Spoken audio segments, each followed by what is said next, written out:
Attention gets all the headlines. Attention is all you need. But here's the thing nobody tells you. Inside a large language model, attention is the smaller half. The part that actually remembers things, the part that knows Paris is in France, is a piece almost no one explains. It's called the feed-forward layer. Every layer of a transformer has two parts. First, an attention block, where tokens look at each other and pass information around. Then, a feed-forward block, a small neural network, also called an MLP, that processes each token on its own. Attention is the conversation. The feed-forward layer is each token sitting down afterward and thinking it over. Now here's the surprise. If you actually count the parameters, the numbers the model learned, the feed-forward layers take up about 2/3 of them. Attention is only about 1/3. Roughly 8D squared per layer goes to the MLP, 4 to attention. So the component everyone talks about is the minority.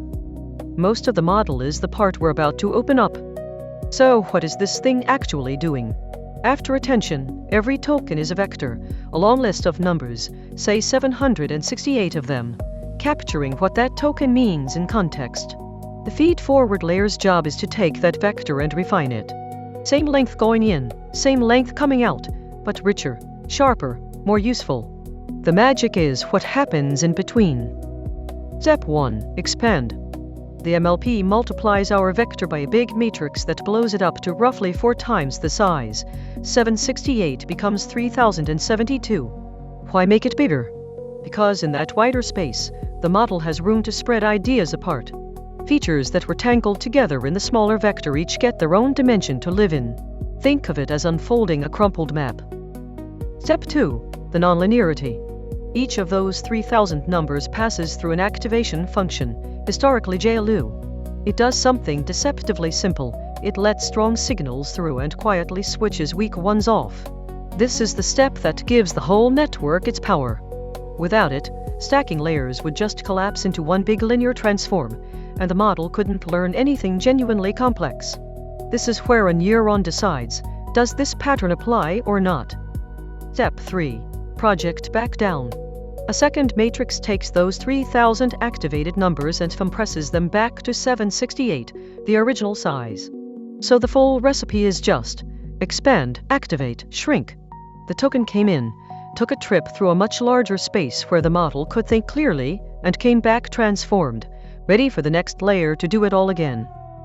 But here's the part that reframes everything. Researchers found that these feed-forward layers behave like a memory. The first matrix acts as a set of keys. Each neuron is tuned to fire on a specific pattern in the input. The second matrix holds the values, what to add when that pattern shows up. It's a giant learned lookup table.